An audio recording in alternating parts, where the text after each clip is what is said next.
നമസ്കാരം. ഞങ്ങളുടെ പുതിയൊരു വീഡിയോയിലേക്ക് എല്ലാവർക്കും സ്വാഗതം. സബ്സ്ക്രൈബ് ചെയ്യാത്തവരാണെങ്കിൽ ഒന്ന് സബ്സ്ക്രൈബ് ചെയ്തേക്കണേ. കൂടെയുള്ള ബെല്ലൈക്കൺ ഒന്ന് എനേബിൾ ചെയ്താൽ ഞങ്ങൾ അപ്ലോഡ് ചെയ്യുന്ന വീഡിയോയുടെ നോട്ടിഫിക്കേഷൻ നിങ്ങൾക്ക് വരുന്നതാണ്. അത് നിങ്ങൾക്ക് തീർച്ചയായും ഉപകാരപ്പെടുന്നതുമാണ്. വണ്ടിക്ക് നമ്മുടെ അശ്രദ്ധ മൂലം വരാവുന്ന കുറച്ച് കംപ്ലയിൻസിനെ കുറിച്ചാണ് ഇന്നത്തെ വീഡിയോയിൽ ഞാൻ പറയാൻ പോകുന്നത്. അപ്പോൾ നമുക്ക് വീഡിയോയിലേക്ക് പോകാം അല്ലേ. ഇന്ന് ഞങ്ങളുടെ ഷോപ്പിൽ ഒരു സ്വിഫ്റ്റ് പെട്രോൾ വണ്ടി വന്നിരുന്നു. കസ്റ്റമർ പറഞ്ഞ കംപ്ലയിൻറ്റ് ഫസ്റ്റ് ഗിയറും സെക്കൻഡ് ഗിയർ ഇടുമ്പോൾ സൗണ്ട് വരുന്നു എന്നാണ് കേട്ടോ. അപ്പം ഞങ്ങൾ ചെക്ക് ചെയ്തപ്പോൾ മനസ്സിലായി ടോപ്പ് ഗിയർ ബെയറിങ്ങിനാണ് കംപ്ലയിൻറ്റ്. അപ്പോൾ ഞങ്ങൾ top gear bearing complaint change ചെയ്തു. ടെസ്റ്റ് ഡ്രൈവ് ചെയ്തപ്പോൾ സൗണ്ട് മാറിക്കിട്ടുകയും ചെയ്തു. ഇനി ഞാൻ പറയാൻ പോകുന്ന കാര്യങ്ങൾ എന്താണെന്ന് വെച്ചാൽ, നമ്മുടെ ഗിയർ ബോക്സിന് വരുന്ന കംപ്ലയിൻ്റ് ഇല്ലേ, അത് വരാതിരിക്കാനുള്ള ചെറിയ ചെറിയ ടിപ്സിനെ പറ്റിയാണ് ഞാൻ പറയാൻ പോകുന്നത് കേട്ടോ. അപ്പോൾ ഏറ്റവും ഫസ്റ്റ് നമ്മൾ ചെയ്യേണ്ടത്, നമ്മൾ വണ്ടി സർവീസിന് കൊടുക്കുമ്പോൾ ഗിയർ ഓയിൽ ചേഞ്ച് ചെയ്തിട്ടുണ്ടെന്ന് നമ്മൾ എന്തായാലും ഉറപ്പ് വരുത്തണം. അത് നിർബന്ധമായൊരു കാര്യമാണ് കേട്ടോ.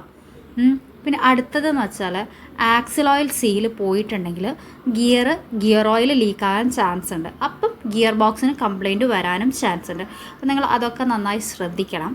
പിന്നെ അടുത്തത്, ഇപ്പം നമ്മുടെ വണ്ടി അലുമിനിയം കേസുള്ള വണ്ടിയാണെങ്കിൽ ആ വണ്ടികൾ ഓഫ് റോഡ് പോകുമ്പോൾ അടി തട്ടാൻ ചാൻസ് ഉണ്ട്. അങ്ങനെ അടി തട്ടിയാൽ ആ അലുമിനിയം കേസിന് ക്രാക്ക് ഉണ്ടാകാനും ചാൻസ് ഉണ്ട്.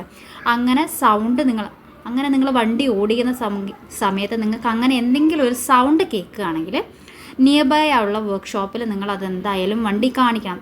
അത് വലിയൊരു അത് ചെക്ക് ചെയ്യണം നിങ്ങൾ. അതിന് വലിയൊരു പേയ്മെൻറ്റ് വരുന്ന സംഗതി ഒന്നുമില്ല. അത് ചെക്ക് ചെയ്ത് ഒന്നുമില്ല എന്ന് പറഞ്ഞാൽ നമുക്കൊരു സന്തോഷം. ഇല്ലെങ്കിൽ അത് വലിയൊരു പണിയിലേക്ക് പോകാതിരിക്കുന്നത് നമുക്ക് തടയാൻ പറ്റും ഇങ്ങനെ ചെക്ക് ചെയ്യുന്നത് കൊണ്ട്. പിന്നെയെന്ന് വെച്ചാൽ, ക്ലച്ച് ചവിട്ടാതെ ഗിയർ മാറ്റുമ്പോൾ ഗിയർ ബോക്സിന് 100% കംപ്ലയിൻറ്റ് വരും. ക്ലച്ച് തീരാനായാലും ക്ലച്ച് സെറ്റിങ് കറക്റ്റ് അല്ലെങ്കിലും ഗിയർ ബോക്സിന് കംപ്ലയിൻ്റ് ആകാൻ ചാൻസ് ഉണ്ട്. അതൊക്കെ നമ്മൾ ശ്രദ്ധിക്കണം.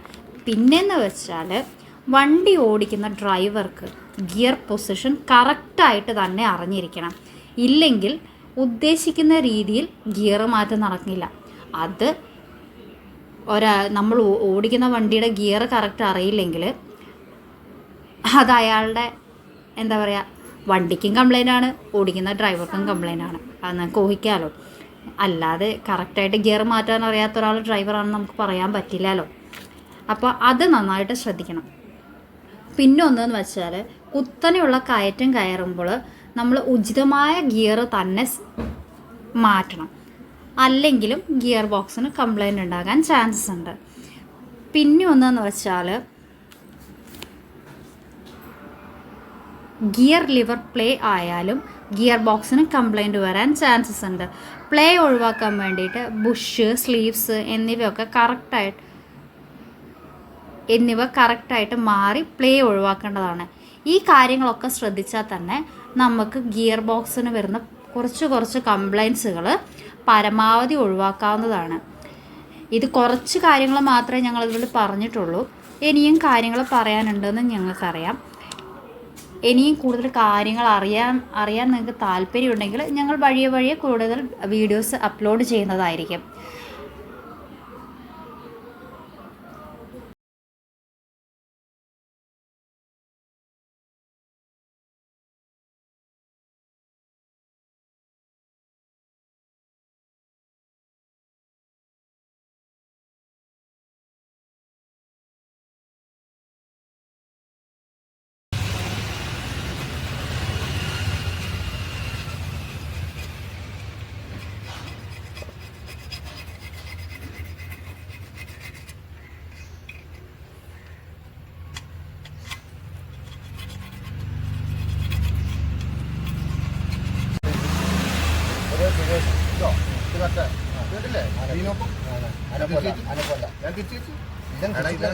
ഞാൻ അവിടെ നോക്കുന്നു. ഇത് കണ്ടില്ലേ, ഈ ഓട്ടാക്കില്ലേ, ഇത് ഇന്നത്തെ വരുന്നുള്ളൂ.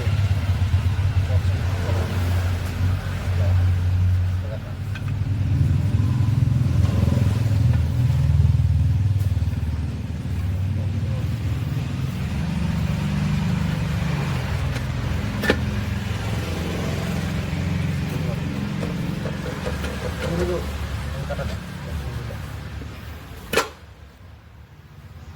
കേട്ടോ